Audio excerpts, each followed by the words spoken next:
Clip number 653۔ اس clip میں آپ قرآن پاک کی سورہ حجر کی آیت نمبر 89 سے 93 تک کی تلاوت، ترجمہ اور تفسیر قرآن صراط الجنان سماعت فرمائیں گے۔ بسم اللہ الرحمن الرحیم۔ ترجمہ، اللہ کے نام سے شروع جو نہایت مہربان رحمت والا ہے۔ وَقُلْ إِنِّي أَنَا النَّذِيرُ الْمُبِينُ كَمَا أَنزَلْنَا عَلَى الْمُقْتَسِمِينَ الَّذِينَ جَعَلُوا الْقُرْآنَ عِضِينَ۔ ترجمہ، اور تم فرماؤ کہ میں ہی صاف ڈر سنانے والا ہوں، جیسا ہم نے تقسیم کرنے والوں پر اتارا جنہوں نے کلام الہی کے ٹکڑے ٹکڑے کر دیے۔ وقل، اور تم فرماؤ، یعنی اے حبیب صلی اللہ تعالی علیہ وآلہ وسلم، آپ مشرکین سے فرما دیں کہ میں ہی عذاب کا صاف ڈر سنانے والا ہوں کہ سرکشی میں تمہاری زیادتی کی وجہ سے کہیں تم پر بھی ویسا ہی عذاب نازل نہ ہو جائے جیسا اللہ تعالیٰ نے تقسیم کرنے والوں پر نازل کیا۔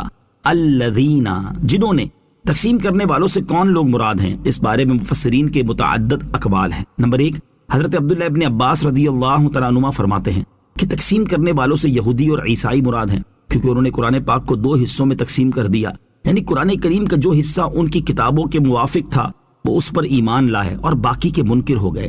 نمبر 2، حضرت قتادہ رضی اللہ تعالیٰ عنہ اور ابن سائب کا قول ہے کہ بانٹنے والوں سے کفار قریش مراد ہیں۔ ان میں سے بعض کفار قرآن کو جادو، بعض کہانت اور بعض افسانہ کہتے تھے۔ اس طرح انہوں نے قرآن کریم کے بارے میں اپنے اقوال تقسیم کر رکھے تھے۔ نمبر 3، ایک قول یہ ہے کہ بانٹنے والوں سے وہ 12 اشخاص مراد ہیں جنہیں کفار نے مکہ مکرمہ کے راستوں پر مقرر کیا تھا۔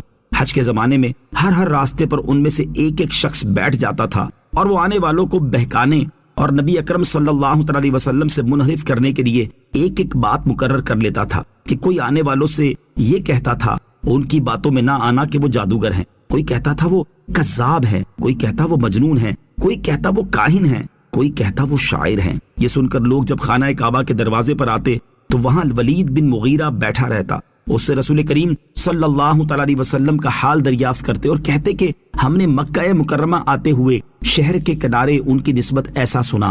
وہ کہہ دیتا کہ ٹھیک سنا۔ اس طرح مخلوق کو بہکاتے اور گمراہ کرتے ان لوگوں کو اللہ تعالیٰ نے ہلاک کیا۔ عذاب کی تشبیہ سے متعلق ایک اعتراض کا جواب۔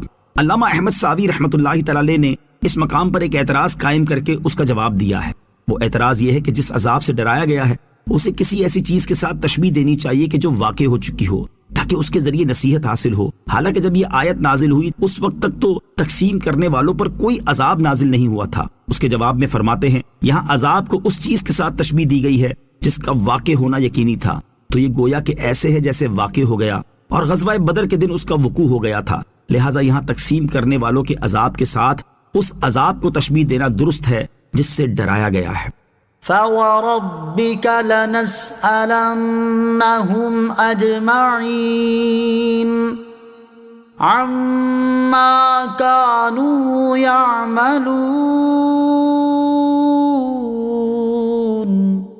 ترجمہ، تو تمہارے رب کی قسم ہم ضرور ان سب سے پوچھیں گے اس کے بارے میں جو وہ کرتے تھے۔ فَوَرَبِّكَ، تو تمہارے رب کی قسم۔ اس آیت اور اس کے بعد والی آیت کی تفسیر یہ ہے کہ اے حبیب صلی اللہ تعالی علیہ وآلہ وسلم، آپ کے رب عز و جل کی قسم، ہم قیامت کے دن مقتسمین سے ان کے اس عمل اور دیگر تمام گناہوں کے بارے میں ضرور پوچھیں گے۔ دوسری تفسیر یہ ہے کہ اے حبیب صلی اللہ تعالی علیہ وسلم، آپ کے رب عز و جل کی قسم، ہم قیامت کے دن تمام مکلفین سے ان کے ایمان، کفر اور دیگر تمام اعمال کے بارے میں پوچھیں گے۔ صلو علی الحبیب صلی اللہ تعالی علی محمد صلی اللہ تعالی علیہ وسلم۔ مجھے اپنی اور ساری دنیا کی لوگوں کی اصلاح کی کوشش کرنی ہے انشاءاللہ عز و جل۔